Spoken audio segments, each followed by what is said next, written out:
when you tell them that Sauron lives because of you! And you will die because of me!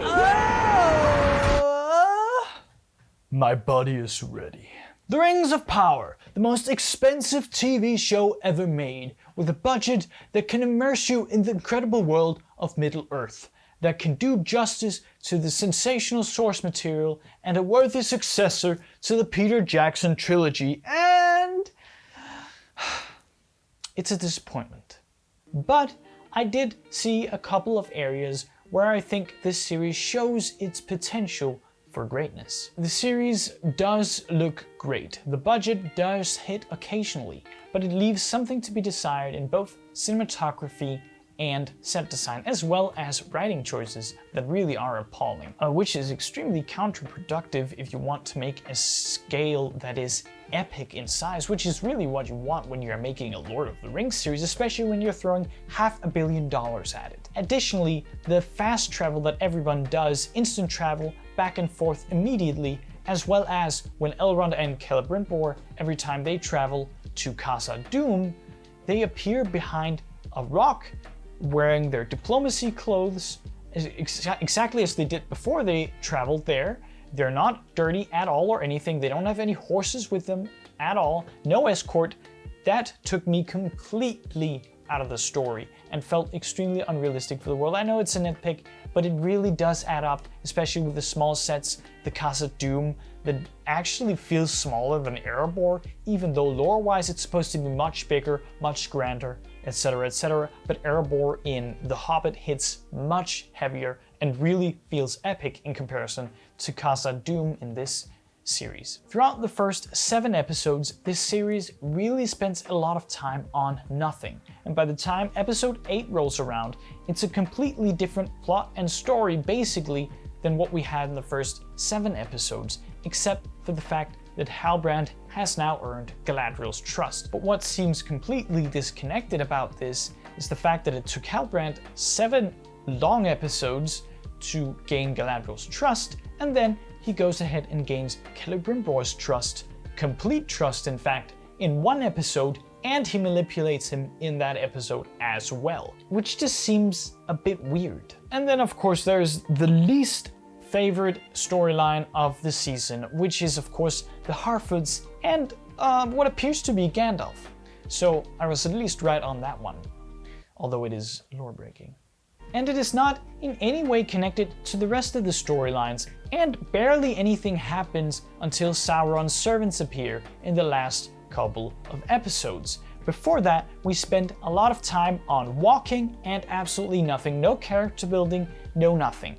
It makes no sense. Honestly, I think the story would be better off with just cutting the Harfoot storyline out entirely and spending more time on the rest of the characters and actually building more character with the other storyline that is much more connected with each other than the Gandalf, Nori, really childish storyline. But that's more of a personal opinion, but I find it annoying that it's so childish. And as I discussed earlier, this disconnect between episodes 7 and 8 really is a lot of the problems, I think, for Rings of Power. I think it should have spent a lot more time on actually making the Rings of Power, which we're only spending time on in the last episode. I think we should have cut down the invasion part and spent more time on inter-character relationships and building the rings. Then we could have also had Sauron's manipulation be much more believable and potentially also harder hitting. As the show ended up, most of the characters to me were pretty one-dimensional. Halbrand, before he was revealed as Sauron, was basically just an inferior version of Aragorn. And then we have Galadriel, who was decently written, but still fairly unlikable, mostly due to sketchy acting, in my opinion. And it just feels like the writers did the bare minimum of what could be conceivably received as a character arc. I actually did think that Adar was decent enough though. He's a fairly grey character for Tolkien stories, and I thought he was a bit more interesting than what I would have expected. Sauron was also made to be a little more grey than he is lore-wise with the invitation he gives to Galadriel, although that is lore breaking, but I think if you separated the story from the lore, it would be a decent idea. I think overall there was potential here. Amazon just needed to look a lot more at cinematographers, set designers, and writers instead of looking at CGI budget. It feels like they think just throwing money at the problem to make fantasy look good is enough to satisfy fans, and smooth-brained as they are, they'll go, "Ooh, hey, pretty, me like." And it feels like they just decided to treat the writers like an afterthought. I mean, look at these guys. What have they done? Basically fucking nothing. They're completely green, and it shows. Who in their right mind would hire these people for a $500 million show? That's what I call throwing money away. Holy! This is the epitome of executives having no idea whatsoever what goes into filmmaking, blowing the entirety of the budget on the CGI. I mean, these guys couldn't have been very expensive. By the way, don't take this as me shitting on people. I'm sure they're great people. It just seems so dumb to me, you know? Anyway, I think they should have just spent half the time they did on the invasion thing, and then spent a lot more time on crafting the rings and Halbrand's manipulation. And then the rest of the time should have been devoted to a lot more character building. They should have spent more time on making Halbrand and Galadriel's relationship more deep, and I think they should have focused more on making this a politically centered build-up season instead of just throwing stuff in there to kind of make it entertaining along the way. And I also think they could have added more orc invasions for some variety instead of spending the entirety of the time in a village and a tower, switching between those two. That just makes the world feel extremely small. And I think they should have gone further with it.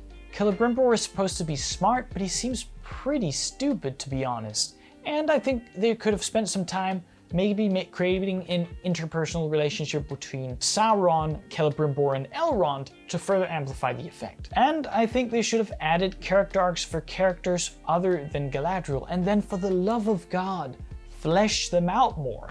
Then maybe the Sauron reveal would have been actually at least a bit striking and effective on the audience. Overall, I think the show is okay. It's passable. There are definitely worse shows out there. I just think it's a shame because it could have been so much more, especially with this sensational source material. But those were just my thoughts. If you enjoyed The Rings of Power, that's completely fine.